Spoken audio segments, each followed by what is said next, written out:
আজ আমি বানাবো একটা নিরামিষ সবজি। তো এই সবজিটা কিন্তু রুটি ভাত দিয়ে খেতে কিন্তু দারুণ লাগে। তো এই সবজিটা আমি বানাবো, সেটা হলো বরবটি দিয়ে। হ্যাঁ, বরবটি দিয়েও সবজি বানানো যায়। তো সেই বরবটিগুলো আমি প্রথমে কেটে নেব, একদম মিডিয়াম সাইজে কাটবো। আর বরবটির সাথে দেব আলু, বেগুন, কুমড়ো আর শসা, কাঁচা লঙ্কা। তো আমি বরবটিগুলো ঠিক মাঝারি সাইজে কাটবো, একদম ছোটো না একদম বড় না, ঠিক মাঝারি সাইজে আমি কেটে নিয়ে আমি রেখে দেব। আর আলু আর কুমড়োটাকে আমি একটু ডুমো ডুমো করে কাটবো। বেগুনটাকে আমি লম্বা লম্বা করে পিস করে কেটে নেব। আর শসাটাকেও তাই করব।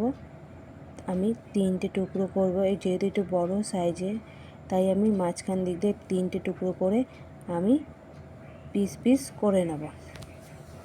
তো তোমরা ভাবছো যে শসা দিয়ে আবার সবজি হয় নাকি? হ্যাঁ, শসা দিয়েও সবজি হয়। তো আমি সেটাই আজকে করছি।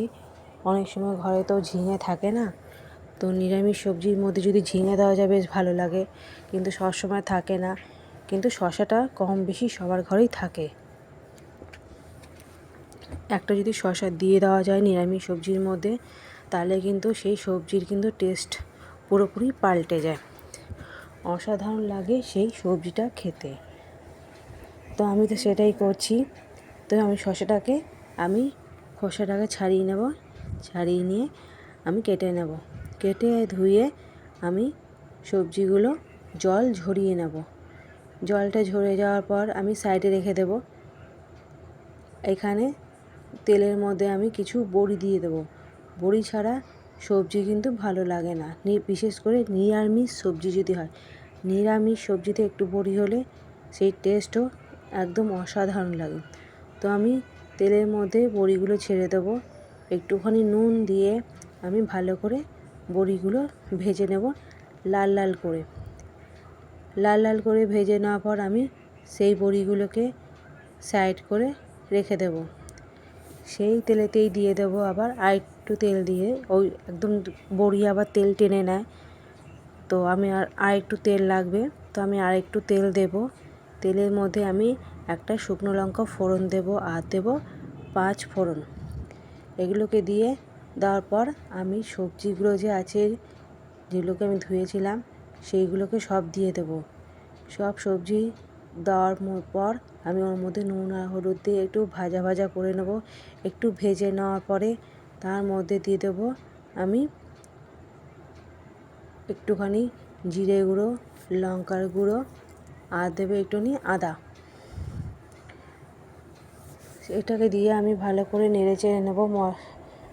আর দেবো একটুখানি আমি কাসুরি মেথি দিয়ে আমি একটু জল দিয়ে দেব। জল দেওয়ার পরে সেটাকে আমি সেদ্ধ করতে বসিয়ে দেব। গ্যাসটাকে কমিয়ে চাপা দিয়ে দেব। যখন এটা সেদ্ধ হয়ে যাবে ভালোভাবে, জলটাও কমে আসবে, তখন আমি তার মধ্যে দিয়ে দেব একটুখানি চিনি। একটুখানি মিষ্টি দিলে একটু পাঞ্চা ভাবটা কাটে, তার জন্যই আমি দিয়ে দেবো একটুখানি চিনি। আমি লঙ্কাটা দিতে ভুলে গেছিলাম প্রথমে, তো ওই জন্য পরে আমি লঙ্কাটাকে দিয়েছিলাম জলটা দেওয়ার পর। তো যাই হোক, আমি বলতে ভুল করে ফেলেছিলাম, কিন্তু তোমরা এই ভুলটা করো না, তোমরা দিয়ে দিও। তারপর আর চিনিটা দেওয়ার পর একটু নেড়ে চেড়ে নেব। যতক্ষণ না চিনিটা গলছে ততক্ষণ নাড়াচাড়া করে আমি গরম মশলা দিয়ে এটাকে নামিয়ে নেব। অসাধারণ কিন্তু একটা সবজি।